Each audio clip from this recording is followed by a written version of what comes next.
The agenda this week appraised condo developments for families, checked in on flu season, and checked up on new treatments for congenital heart defects, and got some advice on how to worry less about your finances. The agenda's Week in Review begins with the urgency of taking national cybersecurity seriously.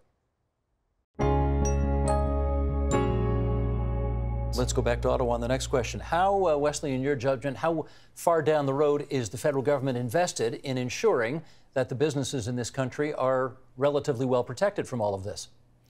Well, that's a fascinating question, Steve, and it may well be at the heart of the cybersecurity strategy and a lot of policy making and thinking to come. The challenge is that the federal government embraces that intent because they recognize that the digital domain, the digital economy, is one that's primarily in the hands of the private sector. The federal government has its own information infrastructure it has to protect, and I suspect is through the capabilities of the communication security establishment pretty good at that and probably getting better. The challenge is to decide how best to reach out to the private sector, share expertise, share best practices, and the biggest question of all is around regulation. Are there going to be standards that the federal government wants to insist that it will impose on the private sector, standards around security, preparedness, cybersecurity preparedness, standards around reporting of breaches, and so on? And I think this is the new domain for the federal government that it's thinking hard about. But the first step, I think, is just going to be the kind of outreach to the private sector that the budget suggests they're building the capability to do, or at least changing the capability to do. That's shifting it all into the hands of the communication security establishment. And the interesting thing there is that the CSE, as it's called, is of course a very secretive organization. It's getting better at being transparent. The next thing it's going to have to learn is getting better at working with the private sector in as open a way as possible about sharing of some very sensitive information and knowledge about what goes on in the darker corners of the cyber universe.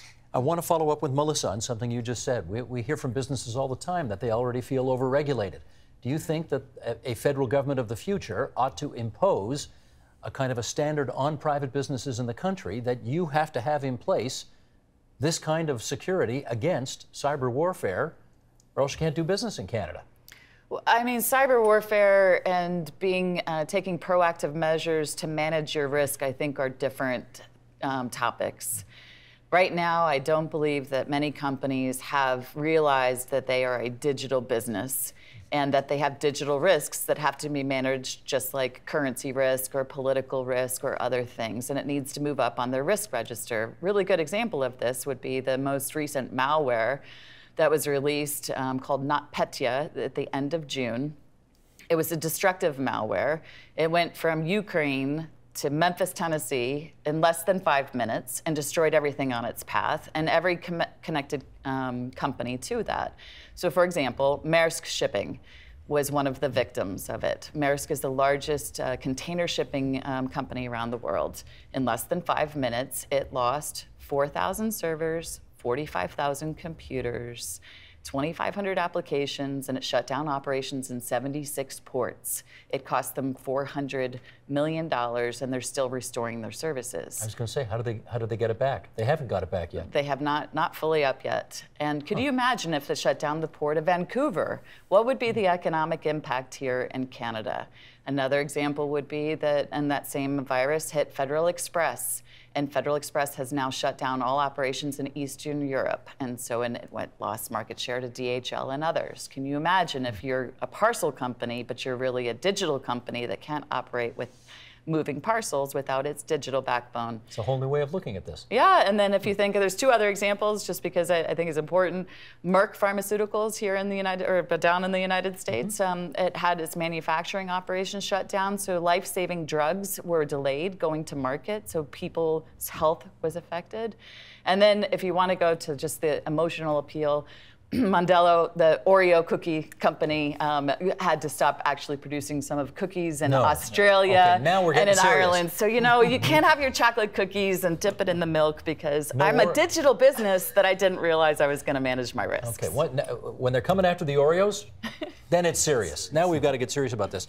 But, Walter, tell me, do you think governments around the world need to impose standards, as Wesley described them, standards or regulations on businesses that require them, that obligate them to have a certain amount of defense against this new kind of warfare? I do believe so, and it's a very delicate question, obviously, because what we sometimes see is, that the pendulum goes into over-regulation, or obviously cybercrime doesn't stop at borders. So a lot of jurisdictions are involved, and the downside risk I see is that you have a patchwork of regulation across the topic, across geography, industries, and so on. And that will only lead to one thing. It will be ignored to some extent, as long as it's possible, and then people just have to react because somebody told them they have to react. So what it really needs is a cooperation very early on between the public and the private sector. Think the cyber security, cyber resilience in a more holistic way, and understanding the interlinks between the topics. Because sometimes you find very straightforward, simplified messages like privacy can never go with security and vice versa. It's just not true. Not true, yeah. So you need this kind of engagement, and otherwise you will face some serious challenges in the near future. Please. I think it is important as our governments are actually thinking about regulation, our corporations are global. And we're now having to be, as you said, Walter, we're having to actually, as a global corporation, am I going to apply with Europe's general data protection regulation, or am I going to apply with China's cybersecurity law, or am I going to comply with the New York finance law? Because I can't comply with all three. Because Europe has chosen one direction, China has chosen a different direction, and America has chosen a third direction, and we're not actually harmonized globally. So if I'm a global corporation, I have to choose which law I'm going to follow and which one I'm going to break. Or why don't you just lobby these governments to get on the same page? Why can't we just all get along? There we go. How bad is the flu this year? It looks like in Toronto, we're going to be on record for one of our worst flu seasons in the past 10 years. One of the worst in 10 years. Any idea why? We seem to have this double epidemic right now, what we're calling it. So influenza A and B, two different strains are circulating at the same time. And we know that it's hitting the elderly a lot, and people are getting sick. Presumably fewer people would get sick if more people got the flu shot, right? That's right, yeah. What percentage are in fact getting the flu shot? We know from Canadian surveys that about 30% of Canadians are getting the flu shot. The number's higher in elderly, about 65%, but we're not reaching our targets. What's the target? For those that are considered high risk, so elderly, really young children, if you have a chronic condition, at least 80%, and we're nowhere close to that. Let's talk about what percentage necessarily has to be vaccinated for this thing to work. Obviously, 100% of the people don't have to be vaccinated to make sure that 100% of the people don't get the flu, right? This is true, but flu's a bit different from other vaccines. You're referring to this idea of herd immunity, which Yes. we use for vaccines like measles. For flu, we really want people to be vaccinated for their own sake and for protecting people immediately around them. But we've never reached the levels of vaccination where we'd expect to see what we call herd immunity. And one of the reasons for that is because the vaccine is not as effective as other vaccines. So it's much, much harder to get to that level. It's not as effective because essentially you're guessing a year earlier as to what it's going to be the following year. Is that right? Yeah. This is all about how do you outsmart the flu virus, and it's always ahead of us. It takes us about 6 months to make the vaccine. So from when we decide what's going to go in the vaccine, it takes 6 months. So at that point, we're giving flu a 6 months head start. And by the time the vaccine's rolling out and going into people's arms, the virus has often mutated and changed. More on this in a few moments. Some people may wonder why we have a historian on this program right now to talk about what's going on with the flu today. But the fact of the matter is, obviously this is nothing new, and we need to have a better understanding of history so we can understand what's going on now. What in your research has been the most virulent flu strain that we've had, say, in our lifetimes? Oh, in our lifetimes, it would be, I think, H1N1, although the H3N2, which is this year's virus, is giving the previous one a run for its money. And H1N1 is where, that's not even 10 years ago yet, is it? No, it's, well, it's 2009. 2009. And it was, of course, also labeled swine flu in the United States. How deadly was it? Worldwide, I don't think it was quite as deadly as anticipated, and certainly nothing compared to the 1918 version of it, which is the Great Spanish Flu pandemic, which was estimated to kill roughly 20 to 40 million people worldwide, and probably was actually responsible for many, many more deaths than that, because we never had accurate stats from India and China. Let's talk about that a little more. This is 100 years ago. Yes. Spanish flu. We had 8,000 dead in Ontario. Right. 50,000 in Canada. And remember, this is 50,000 on a population of 8 million, not 36 million. Exactly. So this is a big deal. I recall well, I don't recall from firsthand knowledge, I'm not quite that old, but they did cancel the Stanley Cup that year because a player for the Montreal Canadiens died. Yes. A guy by the name of Joe Hall. Put that into some context, if you would. What's the most significant outbreak more recently that has had a real impact on our healthcare system and the public? I would think that in terms of having an impact on the public and the healthcare system, it would be SARS in 2003. Because, of course, that was a coronavirus that was not identified when the outbreak began, at least in Toronto. And it was the BC Michael Smith Center that did actually identify it. So when you're dealing with an outbreak where you don't know what is causing it, you don't know how contagious it is, you don't know the duration of the incubation period, let alone the follow-up infective period, there are real problems. And of course, that was also a period when we had massive political conflict between Ottawa and Queen's Park, with the result that Toronto Public Health basically had to fight in the dark, I think quite successfully, to contain it within the boundaries of the city as much as possible. And yet, if memory serves, I think 44 people died. They did die, yes. In the city. Yes, a lot of healthcare workers, yes. You wanted to pick up on that? Yeah, I wanted just a slightly different angle on it. There's probably about 3,500 people a year die from flu in Canada. And a lot of those deaths are hidden. And that's from seasonal influenza. So there's a lot of focus on the pandemic, rightly, because a new virus could come and could be devastating. And we're watching that, with a lot of concern. But it's easy to take for granted what happens every year. The familiar becomes kind of discounted. And people are dying all the time. And very recently, we published some research on heart attacks and how those are linked to influenza infections. So these deaths that are caused by influenza are not necessarily picked up as influenza deaths. And that's going on all the time, and it's hidden in plain sight. This is the story of congenital heart disease in Canada. 257,000 Canadians have been diagnosed with congenital heart disease, and 2/3 are adults. 1 out of every 100 babies born in Canada have some form of congenital heart disease. Now, 1% doesn't sound like very much, but of course, in a country of 35 million people, that adds up. I want to follow up on something Kathy said a moment ago, which is that you can now diagnose congenital heart disease in utero? Yeah, you do can. You have to wait until the baby is born to do something about it?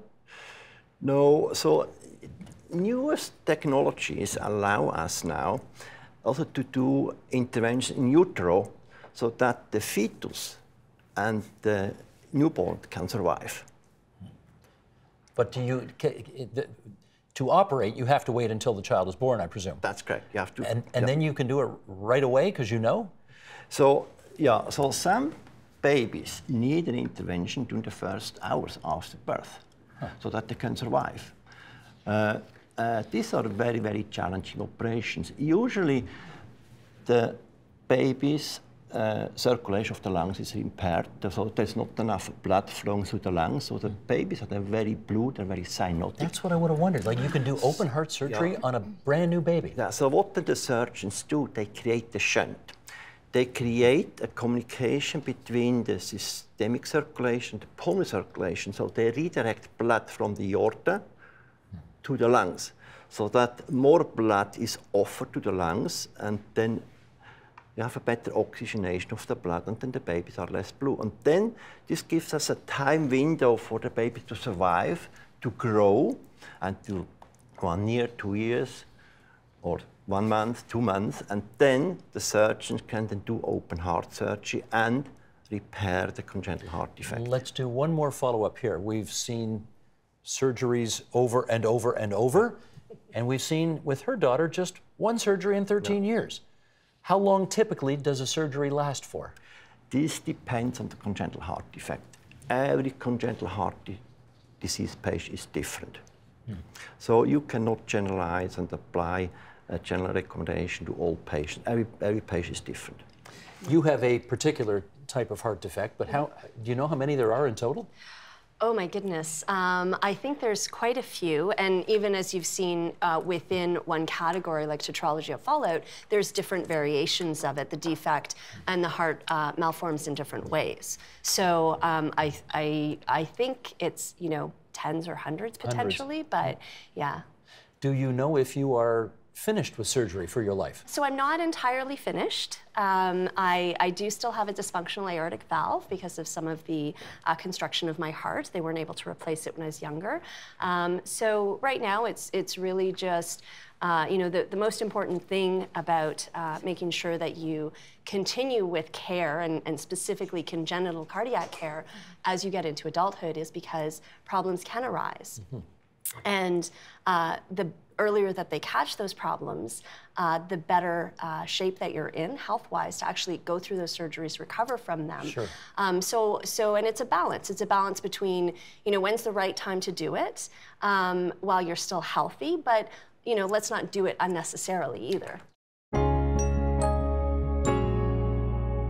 Here's from the Ryerson City Building Institute, an urban nation. This is Bedrooms in the Sky. While two-bedroom condo apartments can offer affordability at a price point just over half that of a detached house in the GTA, resale data suggests that larger three-bedroom condos remain cost prohibitive to many buyers, averaging $918,000. Okay, what's going to help families? I mean, that's clearly beyond the reach of... It's higher, actually, than an average semi-detached. No kidding. Yeah. All right. So what's going to help families who are priced out of a situation like that? Well, in terms of what the study did around planning for vertical communities, we looked at basically creating a stock so that basically is a family-friendly in terms of design and the contributions. And we don't, as Charisse mentioned, we don't have that stock right now as much as we want. We are starting to get it. We're starting to see that stock turn around. We're seeing 8% in the downtown of 3 beds and 8% in the Shepherd Corridor. Why? Because there's councillors that are actively pursuing the need for more 2s and 3-bedroom units. So that's important, and we're starting to put it in planning policy to actually require at least 25% of those units to be larger units. Then there's the lens of affordability, and that's a piece of work that is ongoing and probably one of the city's, you know, public policy priorities. And what we're seeing with the affordability piece is we're seeing the provincial government considering something called inclusionary zoning.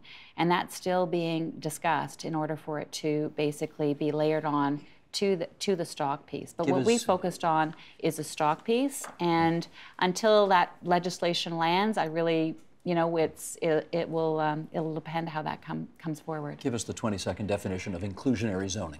Inclusionary zoning is basically requiring, allowing municipalities to require developers to provide a certain percentage of units within each building as affordable units. Gotcha. Steve, you saw the situation there, you saw the number there. What are the options for families for whom almost $1 million is still not an option? Well, I think at the end of the day, you're looking at very current $700 a square foot is on average. At $700 a square foot times 1,200, that's $840,000 for a 3-bedroom unit. The condo market is where the affordability is if you're doing a comparison between the single-family house and condos. And I think there's a generation gap. I think the older generation had the white picket fence, single-family house. That was the dream. I think that has changed to we're building up. And we're being, I think, more responsible with intensification near transportation hubs. My generation wants to live downtown. It's a trade-off from a backyard to being able to go to the AGO or to the ROM, right, or to be able to walk. And I think there's a real shift right now, and you know, it's really up to us as partners with the city and the development industry to meet that market demand and address it. Let me pick up on what Charisse said a moment ago about a change in policy from presumably municipal and or the provincial government, which would encourage you to build more of whatever's needed. Do you need that? Well, it's supply and demand. There really isn't enough supply right now, and I think part of the challenge is really at the provincial level that they need to open up land to allow for more single-family homes to be built. We're not looking, I'm not trying to promote urban sprawl, but there really is a demand right now, and the demand is being pushing the condo market for meeting that. So what land do you think needs opening up? I would say in the suburbs, just outside the GTA. Greenbelt? I think there's some areas in the Greenbelt that this could occur. Okay, Charisse, go for it. Well, I would say a couple things come to mind with the rally cry for supply. It's been, we need more supply in order to deal with affordability. Couple issues to unpack there. The first one, I think there's this mythology that we're bumping against the Greenbelt and we're not building any more single-family homes, and we are. There are decades of land available to build single-family homes. Within the 416? With it, no, not in the 416. Okay. We can't, there's no place to put these single-family homes in the 416, but on the fringes of where our already urbanized footprint is. Without having to go into the Greenbelt. We can go into the green fields, which are allocated for municipalities to continue to build single-family homes. That exists. They can build homes for the next couple of decades. But the question is that what we want to be focusing our energy on? That's going to require longer commutes. It's going to create more congestion. It's going to create economic costs of congestion. And we also need to look at, even though that land's available, do we want to be consuming it quickly just within our generation? Do we need to look at preserving it for other values, whether it's agricultural, climate change? But all that to say, those homes are available, they're being built. People can still drive to qualify for those homes and drive further and further afield. What we need to be focusing on is building the right supply in our more proximate neighborhoods that are close to our jobs and transit and schools and services. And the right supply means what?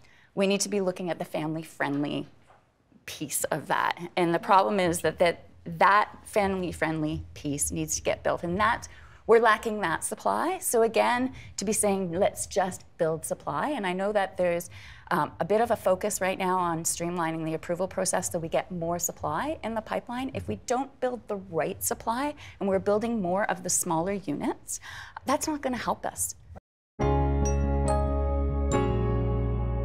Talking about how much money you make or talking about your finances with friends or with family is considered kind of awkward. And rude, yeah. And yeah. Now, in the millennial generation, do they talk more about their personal financial situation? Yes and no. I would say no. I'd say it's still awkward for a lot of people. But should they? Yes. I try to promote people being really honest about money, regardless of what generation. That's all the way through to the boomers. And I think that that's because when we don't talk about money, there's room for, we fill in the gaps, right? We fill in what we think we know about someone. And I found that regardless of the generation, people are comfortable with saying things like, they make good money. Well, what's good, right? Or, oh, it costs more than it should have. Okay, does that mean 10,000 or is that 100,000 for a home reno? Like, we don't know. And so when we don't actually talk openly about money, like the home renovation costs 50,000 and we put it on a home equity line of credit, then our friends and our neighbors come over and they see a newly renovated house and they think, how are they doing it? Why am I so broke? Because they don't actually know what's going on. Maybe that person inherited a bunch of money. Maybe it's all on debt, or maybe they've been saving for 10 years. You have no idea, right? And so, but all we think is, hey, you're my neighbor, we are probably the same, and yet you just spent money on a home renovation, and like, I don't know how you did that, it can make us feel broke. Okay, but if I saved for 10 years to be able to afford to put a renovation up, I'd be happy to share that information. If my parents gave me the nut, I think I might not be so happy to share that information. I agree. And so I guess what I'm saying is just remember that you don't know everything that's going on behind the scenes with people financially. But can you ask? I'd say that you can ask. Yeah, I think it's fair to ask. You can come right out and say to people, how much did this renovation cost and how did you finance it? So yes, and you know, I guess it's funny. I get to ask people that all the time. I'm not saying maybe in front of everybody at a dinner party. You don't want to bring that up and put someone on the spot. But I think if you're having a heart-to-heart with someone, I think it's fair to say, hey, like, me and, Bob are trying really hard to do this ourselves, and like, I don't know, I feel like it's really unattainable. How did you guys make this happen? And then it's up to the person to say, either I'm not really comfortable talking about that, which you know, we have to respect. Or, you know, we save for a really long time, or we got really, or we could say something like, you know, someone passed away and we inherited some money. Oh, okay. So I'm not saying that we just come into a party and put someone on the spot. But you are urging a significant social/cultural change in the way we relate to discussing finances. Absolutely. I call it spreading money love. And I think that it makes it... Spreading money love. Yeah, instead of money hate, right? Which is the judgy, like, you know, pointer, like finger pointing. So I think if we just make a more honest and open dialogue about money, a lot of people will be able to say no to things they can't afford more often. And that's really what I'm getting at, because this whole book, yes, it is saying that you don't have to over budget. It's giving you permission to spend money, but at the same time, we can't just spend everything. We have to save. We have to say no at some point.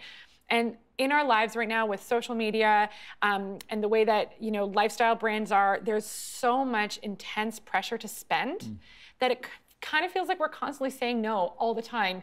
No, I can't do that. No, I can't do that. No, I can't do that. And it feels very like we're deprived, even though we're not. And so, but we do have to draw a line in the sand at some point and be like, I can't do that. So the example that I used, which I think is a really good one, is like, you know, people are going out for a celebratory anniversary dinner or a friend's birthday or something like that. And that is not generational. That happens straight through all the way until, you know, any generation. There's always pressure there's always something that comes up socially, right? And if you're trying to save for a family vacation, you might not be able to afford a $50 or $80 night out, right? And maybe you don't really want to go, but you feel this obligation to go. Or maybe you want to go, but you don't want to spend that much money. So many people will not stop and say, hey, I can't really afford that. And that is the Agenda's Week in Review for this Friday, March the 2nd, 2018. You can see all of those conversations in their entirety. They're on our website at tvo.org, on our YouTube channel at youtube.com/theagenda, and on our Twitter feed, that's twitter.com/theagenda.